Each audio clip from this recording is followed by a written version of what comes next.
Assalamualaikum, bersama saya Ayuni dari Sugih Wang Construction. Hari ini kita berada di tapak pembinaan yang baru. Alhamdulillah, tambah lagi projek pembinaan yang baru kita yang berada di kawasan Kampung Seri Paya, Parit Raja. Okey, untuk tapak pembinaan ini berkeluasan 1177 square feet. Okey, bersamaan bukaan kaki dia dalam 37 kali 39. Okey, kalau untuk dia punya ruangan pula 4 bilik tidur dan juga 2 bilik air.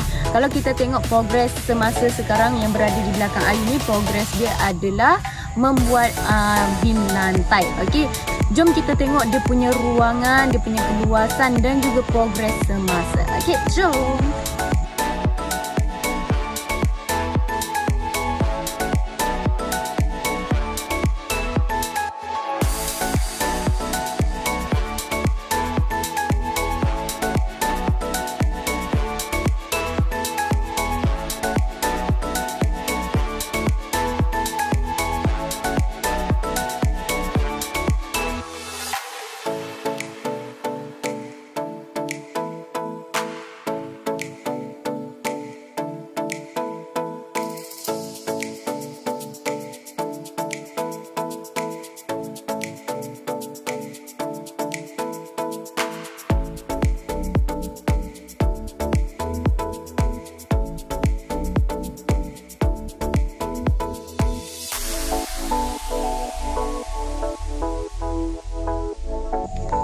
Okey, so macam mana untuk keluasan tapak pembinaan ini?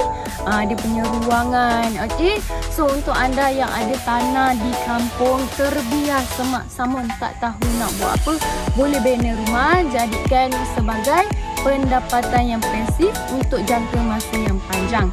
Okey, kalau nak duduk sendiri pun boleh, nak jana pendapatan boleh disewakan, boleh buat homestay ataupun homestay. Tak tahu nak cari kontraktor mana, boleh cari Sugih Wang Construction. Dan jangan lupa nantikan kita punya next video. Bye bye, assalamualaikum.